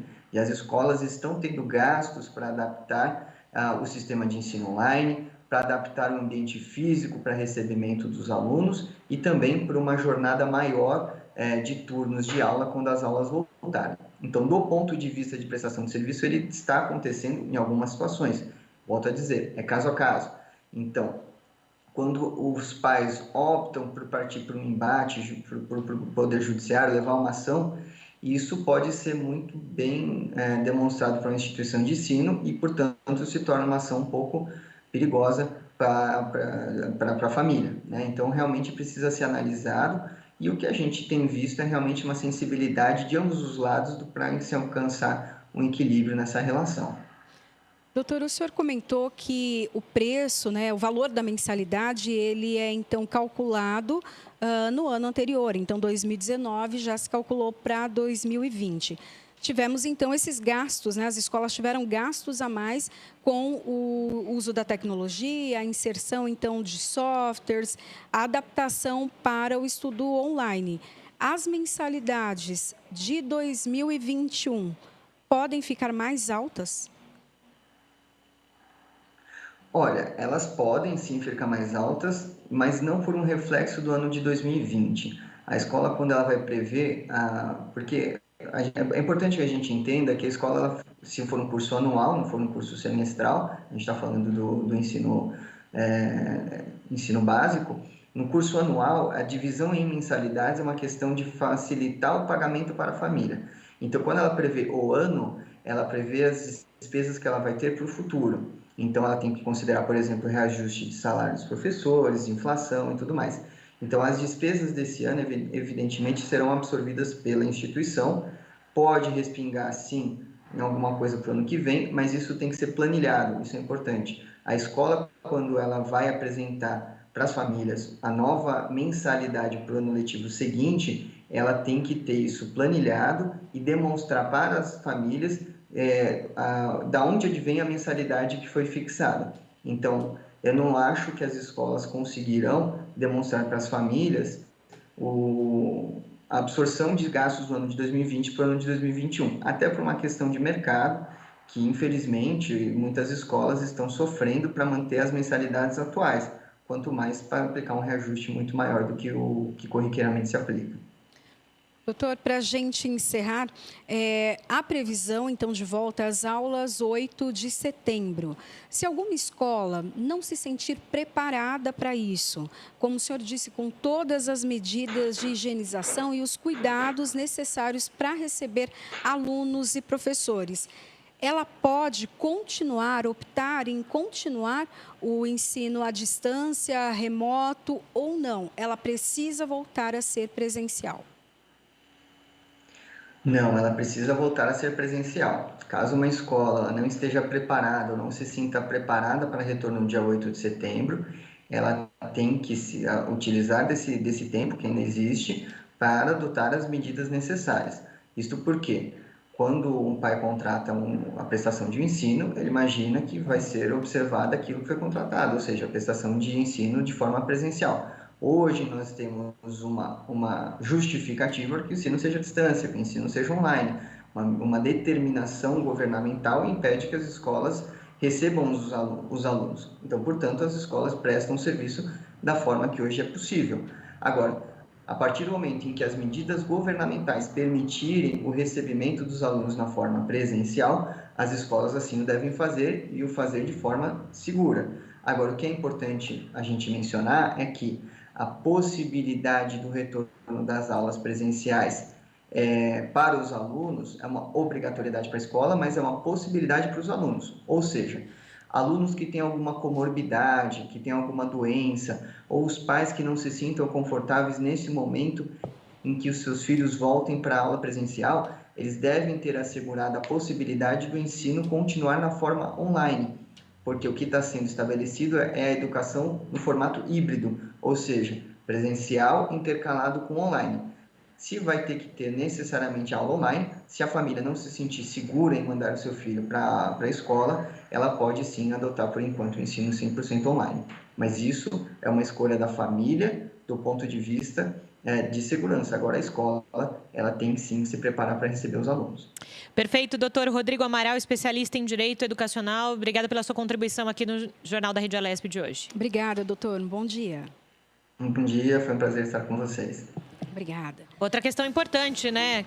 Ouvindo então o doutor falando das diversas momentos, né, que vai viver a educação nesse segundo semestre, Priscila. Verdade, há uma expectativa muito grande, né? Tanto das crianças quanto dos pais. Das crianças a gente coloca um pouquinho em dúvida, né? Mas é importante também a gente conhecer, então, os direitos e deveres de cada um, como o doutor Rodrigo muito bem contou pra gente aqui no Jornal da Rede Alesp. A nossa prestação de serviço todos os dias, a partir das 9h30 da manhã até as 2h30 da tarde. Mais giro de informação, Priscila. É isso mesmo. A gente vai falar um pouquinho sobre a coletiva de imprensa que o Palácio do Governo, né, que acontece todo dia no Palácio do Governo e que atualiza tanto o número de pessoas infectadas, mortos e também as ações e decisões do governo para a reabertura e retomada das atividades aqui no estado. O Campeonato Paulista de Futebol tem data definida para retornar às atividades. Os 24 jogos que faltam para terminar a temporada 2020 começam a ser disputados a partir do dia 22 de julho. Só que uma ressalva, somente as cidades que se encontram na fase amarela do Plano São Paulo de flexibilização poderão realizar, então, essas partidas. O anúncio foi feito durante a coletiva de imprensa do Comitê de Contingenciamento do Coronavírus aqui no estado de São Paulo, como você bem disse, lá na sede do governo paulista. O governador João Dória falou dos critérios para que as 16 equipes voltem a jogar.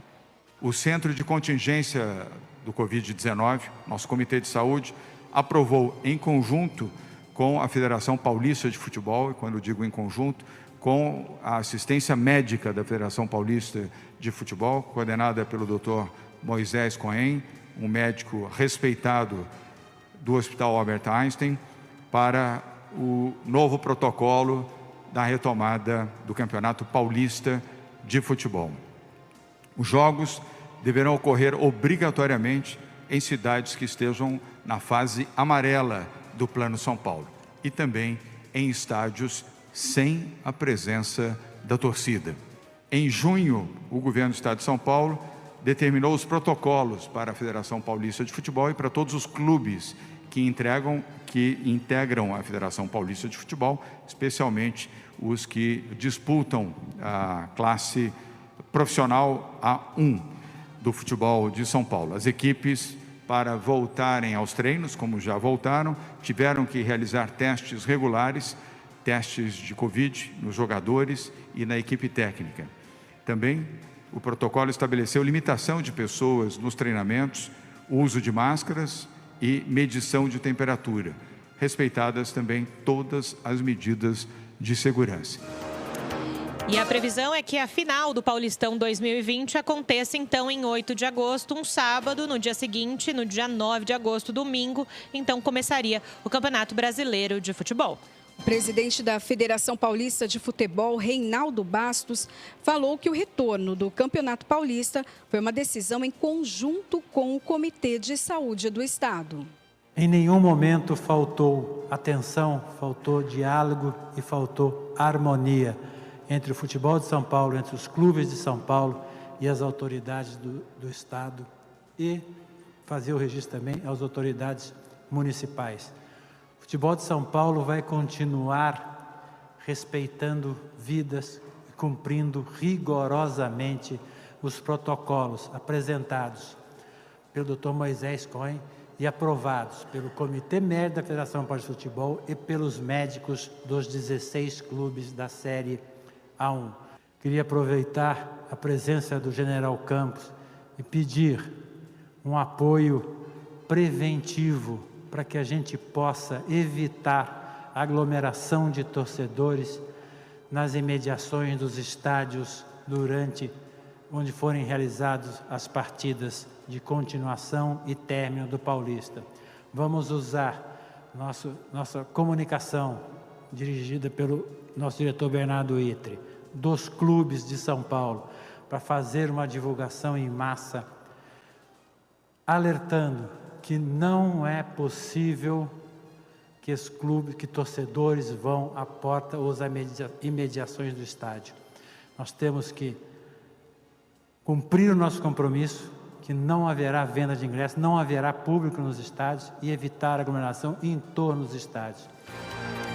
Ainda na coletiva, o governador João Dória informou que o Hospital de Campanha do Ibirapuera passa a atender, então, pacientes da região de Campinas e de outras partes do estado de São Paulo, uma decisão que levou em consideração o custo de manutenção do hospital.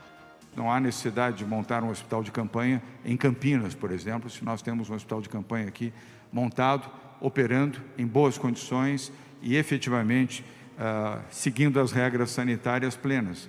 Não há necessidade de gastar dinheiro público para desmontar um hospital e montar um outro em Campinas. É mais barato e mais eficiente providenciar transporte em ambulâncias com UTI e abrigar esses pacientes no hospital do Complexo do Ibirapuera. São 240 leitos de enfermaria e 28 leitos de UTI. E a partir de agora, para, repito, atender os pacientes do interior de São Paulo.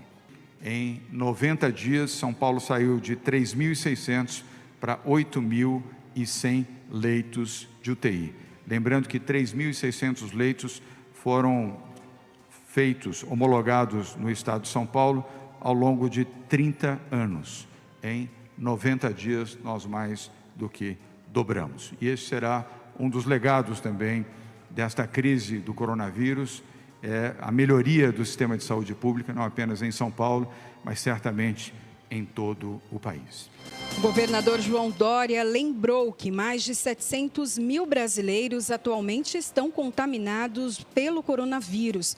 Reforçou que 977 mil pessoas se recuperaram da doença no país. João Dória aproveitou para desejar uma rápida recuperação ao presidente Jair Bolsonaro, infectado pela Covid-19.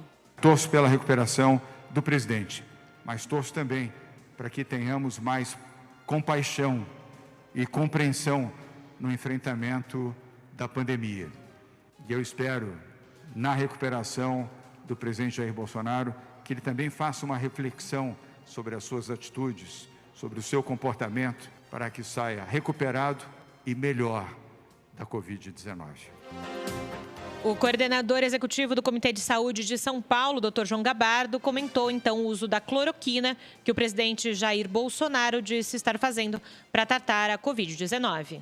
Não somos favoráveis à utilização desses protocolos na forma como está sendo preconizada, infelizmente, por alguns profissionais médicos. Esse assunto tem sido colocado de uma forma muito polarizada, politizada, e a gente está afastando a discussão da ciência, afastando a discussão de evidências científicas para uma discussão de posicionamento político. E, neste caso, o Centro de Contingência de São Paulo não aprova, não concorda com estas indicações na forma como elas estão sendo feitas. São Paulo tem mais de 6.500 pessoas internadas em UTIs em todo o estado com Covid-19. O governador reforçou a importância do uso de máscara facial para diminuir e evitar a transmissão do novo coronavírus. Uso que, aliás, em todo o estado é obrigatório desde o dia 5 de maio. Aqui em São Paulo, reafirmo como tenho feito sempre, seguimos a medicina e a ciência. E a orientação da medicina e da ciência é para o uso correto da máscara em qualquer local público ou em deslocamentos, inclusive de automóvel com mais de uma pessoa dentro do veículo. Observo que a decisão do governo do Estado de São Paulo foi uma decisão feita, amparado na orientação do nosso Centro de Contingência do Covid-19. E a partir da obrigatoriedade por lei em São Paulo, nós aqui ficamos muito felizes porque vários outros estados e regiões do país adotaram a mesma nomenclatura. Eu observo que esta orientação deve ser seguida em São Paulo por todos, governador, ministro, presidente da República, secretários, personalidades, todos. Aqui, perante a lei e perante a vida, todos são iguais. Seguimos com o Jornal da Rede Alesp, agora com entrevista. O Jornal da Rede Alesp conversa agora com o Dimas Covas. Ele é diretor do Instituto Butantan. Ele nos fala sobre a produção de vacina da Covid-19. Bem-vindo, doutor Dimas Covas, ao Jornal da Rede Alesp. Um prazer falar com o senhor. Olha, o prazer é meu. Pois é, a gente está acostumado a ver o doutor Dimas Covas também nessas coletivas diárias do governo do estado de São Paulo. Doutor, claro que nas últimas semanas a população ficou conversando entre si com relação à divulgação dessa vacina e desse acordo, né, com a farmacêutica chinesa Sinovac para testagem e produção da vacina contra o coronavírus. Então, eu gostaria que o senhor começasse essa nossa entrevista contando para quem nos ouve e nos vê agora, qual o andamento dessa parceria nesse momento? Olha, essa vacina é uma vacina importante nesse momento. Esse acordo do Instituto Butantan com a empresa chinesa Sinovac colocou o país na dianteira para o desenvolvimento de uma vacina e em termos de tempo. Nós, com esse acordo, franqueamos aí ao povo brasileiro o acesso a até 60 milhões de doses de vacina já a partir do final desse ano, começo do próximo ano. Então, é um processo que está muito bem substanciado. Nós vamos fazer aqui no Brasil a fase de estudo clínico 3, que significa que nós vamos aplicar essa vacina na população de voluntários que vão ser aí em torno de 9 mil, e com isso nós esperamos demonstrar a eficácia dessa vacina, comprovar a eficácia dessa vacina, e na sequência registrarmos a vacina na nossa Anvisa, e aí podemos distribuir essa vacina para a população que dela necessitar. Então é um avanço enorme, uma colocação do Brasil, como eu disse, aí na corrida mundial, e nós temos particularmente muito otimismo em relação a essa vacina, uma das vacinas mais promissoras nesse momento, e isso está acontecendo, esse estudo está acontecendo aqui no Brasil, através da liderança do Instituto Butantan, que pertence ao governo do estado de São Paulo. Doutor Dimas, eu queria que o senhor falasse um pouco para a gente, explicasse como vai acontecer, então, esse teste, né? O senhor já disse, então, para pessoas ali, um número de 9 mil voluntários. Quem pode se voluntariar? Esses voluntários já foram escolhidos? Eles vão ser de todo o país ou só daqui de São Paulo? Tem algum critério ou qualquer pessoa pode se colocar à disposição? E como vai ser essa análise também? É diária? Vai se analisar sangue? Como é? Bem, esse estudo é um estudo que envolve 12 centros, 7 centros aqui no estado de São Paulo, ligados às principais universidades e centros de pesquisa, e também centros localizados no Rio Grande do Sul, no Paraná, no Rio de Janeiro, Minas Gerais e Brasília. O estudo ele se concentra em profissionais de saúde que estão em contato com a Covid-19, com a doença, ou seja, profissionais que trabalham na linha de frente. E isso por um motivo estratégico. Quer dizer, esses profissionais que trabalham no dia a dia com pacientes contaminados, com pacientes internados, são os profissionais que estão mais expostos à infecção. Então, esse é o público ideal para nós testarmos a eficácia da vacina. Quer dizer, se nesse público que se expõe naturalmente, numa proporção maior do que na população geral, se esse público for protegido, isso significa que nós podemos ter certeza da eficácia da vacina. Daí essa escolha. Então, profissionais de saúde com mais de 18 anos, que deverão já, a partir da próxima semana, iniciar o processo, esses centros, o processo de cadastramento desses voluntários. Quer dizer, existe aí um processo, a pessoa tem que se candidatar, ela tem que atender os critérios para poder ser incluída. Os critérios são, nesse momento, gerais, tem que ser profissionais de saúde, tem que ter essa atividade junto a pacientes infectados, tem que ter boas condições de saúde, não pode ter nenhuma comorbidade, né? E dentro desse critério pode ser qualquer tipo de pessoa, quer dizer, pessoa do sexo masculino, do sexo feminino, acima de 18 anos, pode ser com 30, 40, 50, 60, 80, 100 anos de idade, não importa, se atender a esses critérios. E a análise disso ela é feita após a vacinação, obviamente, com acompanhamento diário, né, desses voluntários. Esses voluntários têm que diariamente informar o seu estado de saúde, e se tiver alguma complicação, tem que ser atendidos, né, nesses centros, para ter aí o atendimento médico, para ter a coleta de exames, enfim, isso é um acompanhamento diário que vai se estender aí até por 12 meses. Esperamos que todos os voluntários sejam incluídos, os 9 mil voluntários, sejam incluídos até outubro, e a partir daí, com a inclusão de todos eles, nós vamos aguardar os resultados de proteção. Quer dizer, a hora que nós demonstrarmos estatisticamente que essa população de estudo foi protegida, nós já podemos dar início ao processo de registro da vacina junto aos órgãos competentes. Doutor Dimas, o senhor é diretor de um dos mais importantes institutos com relação à produção de vacinas, destacado centro de pesquisa. E o senhor, na sua fala inicial, disse, né, sobre o Brasil estar definitivamente nesse centro e nessa dianteira com relação à vacina. Eu queria que o senhor explicasse, então, para quem está vendo e ouvindo a gente, o que significa isso do Brasil estar literalmente nessa rota da vacina e o quanto a comunidade científica brasileira se fortalece com isso.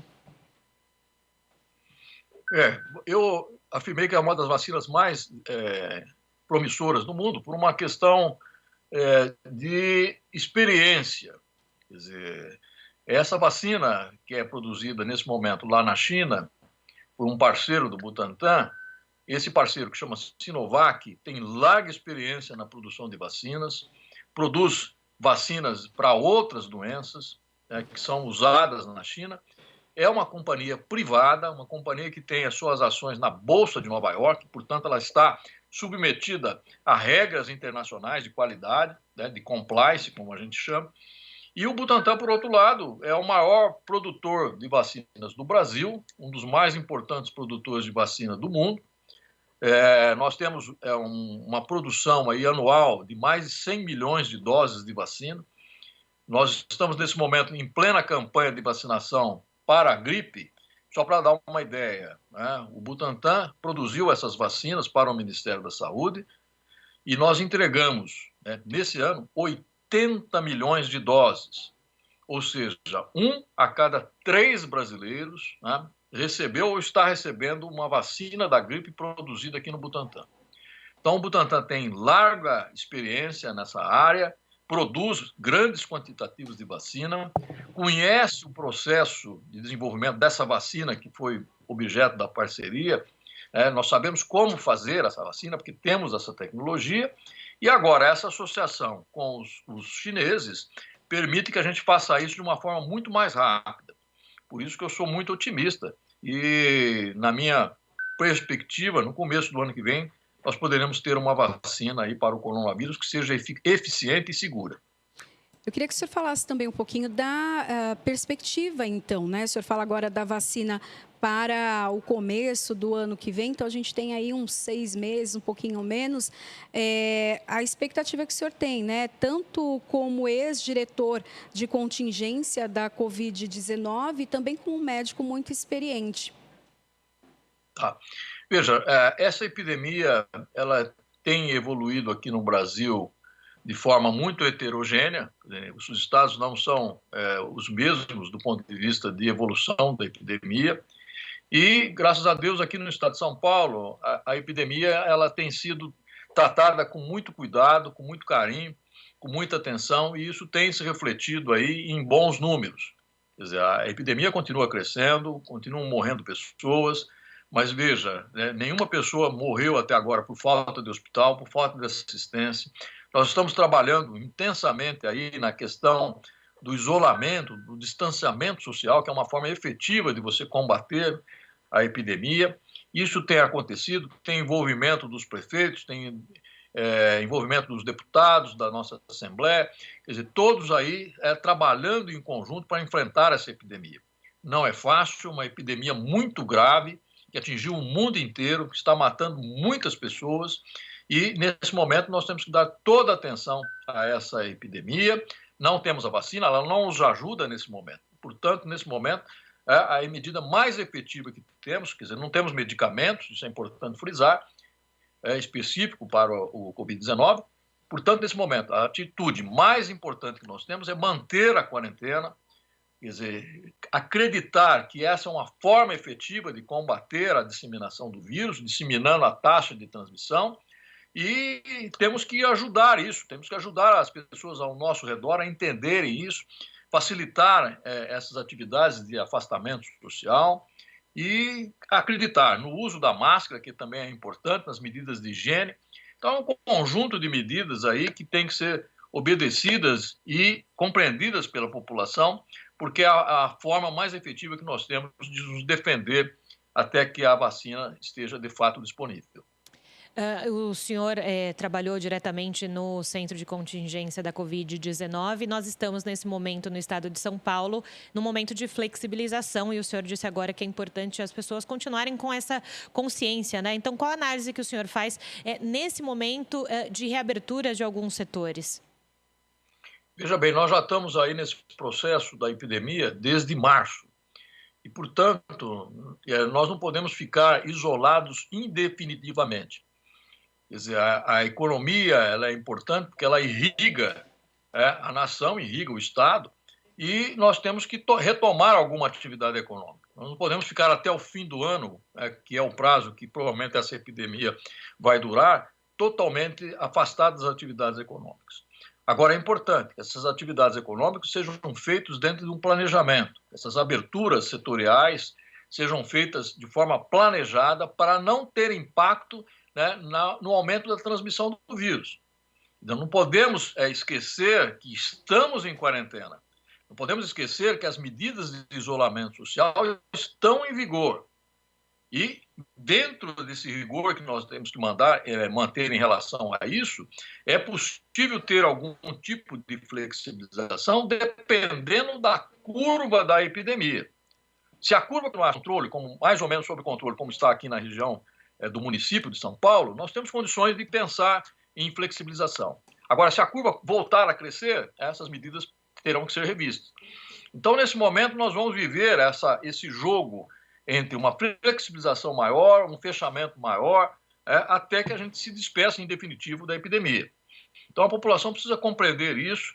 São momentos distintos, que nós temos que estar conscientes de que estamos em quarentena, estamos ainda em pleno combate ao vírus, o vírus está muito ativo e somente as nossas medidas que permitirá que haja esse controle e que permita, inclusive, a abertura setorial de certas partes aí da economia.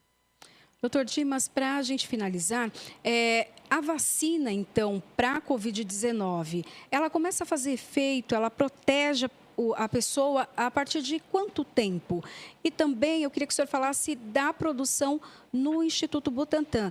As outras vacinas que já estavam ali em desenvolvimento, pesquisa, elas foram paralisadas para dar atenção à vacina da Covid-19 ou continuam?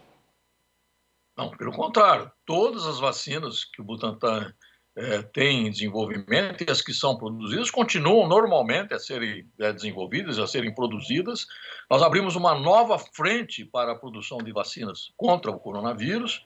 Nós temos uma fábrica aqui que estava parcialmente desativada, né, e essa fábrica está sendo reformada para retomar, inclusive, a produção da vacina do coronavírus. Nesse ínterim, quer dizer, enquanto isso não acontece, que vai demorar em torno de 10 meses, nós temos esse acordo com a empresa chinesa que fornecerá as vacinas iniciais, as doses iniciais, uma vez sendo aprovado aí pelo estudo clínico. Então, nós temos acesso já garantido a 60 milhões de doses, e essas doses, como eu mencionei, poderão ser já disponibilizadas a partir do começo do ano que vem, em sendo aprovado o estudo. Então, isso dá uma tranquilidade para o país, 60 milhões de doses é uma quantidade importante de vacinas, isso dá uma tranquilidade para o país na necessidade de uso a partir de início do ano que vem. no organismo? Ela faz efeito a proteção? Sim. Depois de quanto Sim, tempo? essa vacina é uma vacina que tem 2 doses, é uma vacina intervalada, você toma uma dose, aí 14 dias toma a segunda dose, e ela já começa a proteger a partir, né, dos 14 dias subsequentes. Então, se você toma uma dose hoje, daqui 28 dias ela já começa a ter níveis de proteção. E são níveis de proteção acima de 90%, como mostraram os estudos anteriores. Tá? Então, um nível de proteção muito bom. Por isso que eu me mostro muito entusiasmado com essa vacina. Eu acredito firmemente que ela será uma das boas vacinas que vamos ter aí à disposição logo, logo. Obrigada, então, doutor Dimas Covas, diretor do Instituto Butantan, pela sua contribuição aqui no Jornal da Rede Alesp, levando, então, para a população essa boa notícia. Obrigada, doutor. Obrigada, doutor. Bom dia para o senhor e, principalmente, parabéns para o senhor e para toda a equipe que tem trazido para toda a população esperança. Eu que agradeço. Um grande abraço a vocês. Obrigada. Vamos manter a quarentena. Fiquemos em casa. Isso mesmo, doutor Dimas Covas, a nossa hashtag que a gente usa sempre aqui, fica em casa, mas mostrando o quanto a comunidade científica e quanto o Instituto Butantan, que é aqui pertinho da gente, na Zona Oeste, perto ali da Universidade de São Paulo, fica ali o Instituto Butantan, o quanto é nosso, né? E a produção científica, a produção dos pesquisadores não para, o quanto eles estão debruçados para que o Brasil consiga estar aí na dianteira tecnológica e também contra, né, a Covid-19. Todo mundo espera que, então, essa vacina venha logo. Que orgulho. É para se orgulhar mesmo.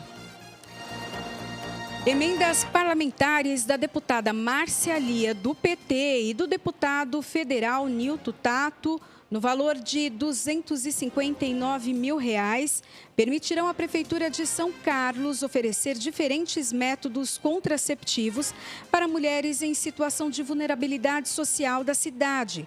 Os recursos solicitados pelo presidente do Conselho Municipal de Mulheres, a professora Raquel Auxiliadora, já foram repassados à Secretaria Municipal de Saúde. E a deputada Márcia Lia explicou, abre aspas, essa é uma demanda muito importante para o nosso mandato, porque se trata de política pública para atender mulheres em situação de risco e vulnerabilidade social, mulheres que muitas vezes, por dificuldades de acesso aos métodos contraceptivos, acabam gestando sem desejar, sem se programar e merecem ser muito mais bem cuidadas pelo poder público, fecha aspas. Autora da emenda, a Márcia Lia indicou recursos de R$ 100 mil para a saúde de São Carlos no orçamento de 2020, repassado no mês de maio. Já a emenda do deputado federal Nilton Tato foi paga em junho. São R$ 150 mil para o controle da natalidade das jovens e mulheres em situação de rua e vulnerabilidade social. Para Raquel Auxiliadora, a destinação dessas emendas é muito importante, principalmente nesse momento de crise em que as mulheres são as mais afetadas e estão ainda mais fragilizadas. Jornal da Rede Alesp. Vamos agora ao balanço, então, do coronavírus aqui no Brasil. Vamos conferir os números do coronavírus no Brasil. 68.089 mortes confirmadas até às 8 horas da manhã desta quinta-feira, aponta um levantamento feito pelo consórcio de veículos de imprensa a partir de dados das secretarias estaduais de saúde. O balanço indicou que 1.187 mortes aconteceram nas últimas 24 horas e 1.718.196 casos confirmados. Vamos conferir a taxa de ocupação de leitos de UTI em todo o país. No Acre, 90% em todo o estado. Em Alagoas, 83%. No Amapá, 48,31% na rede pública e 44,9% na rede privada em todo o estado. No Amazonas, 49% em UTI Covid e 61% em UTI geral em todo o estado. Na Bahia, 76%. No Ceará, 71,48% em todo o estado. No Distrito Federal, 70,1% na rede pública e 80,37% na rede privada. Espírito Santo, 80,71% em todo o estado. Em Goiás, 80% dos leitos de gestão estadual em todo o estado. No Maranhão, 69,61%. Em Mato Grosso, 91,1%. Já em Mato Grosso do Sul, 36%. Em Minas Gerais, 88% em todo o estado. No Pará, 67,66%. Na Paraíba, 64% em todo o estado. Continuando, então, os números em todo o Brasil. Priscila, no Paraná, 63% em todo o estado. Pernambuco, 78%. No Piauí, 71% em todo o estado. No Rio de Janeiro, 70% na rede pública e 67% na rede privada. Rio Grande do Norte, 93,7% na rede pública e 90% na rede privada. No Rio Grande do Sul, 70,5% em todo o estado. Rondônia, 82,5%, Roraima, 97%, em Santa Catarina, 66,6% do sistema público em todo o estado. Aqui em São Paulo, 65,4%. Já em Sergipe, 67,9% na rede pública. E olha só, Priscila, 126,4% na rede privada em todo o estado. No Tocantins, 61,54% dos leitos estão ocupados. Confira agora o destaque que marcou esse primeiro bloco do Jornal da Rede Alesp. Emendas parlamentares da deputada Marcialia do PT e do deputado federal Nilton Tato, no valor total de R$ 259 mil, permitirão à Prefeitura de São Carlos oferecer diferentes métodos contraceptivos para mulheres em situação de vulnerabilidade social da cidade. Os recursos solicitados pela presidente do Conselho Municipal de Mulheres, a professora Raquel Auxiliadora, as verbas já foram repassadas à Secretaria Municipal de Saúde. O Jornal da Rede Alesp informando tudo o que acontece na luta e prevenção contra o contágio do coronavírus. Faz um intervalo. Pois é, e no próximo bloco, muito mais informação para você até às 2h30 da tarde. Até já.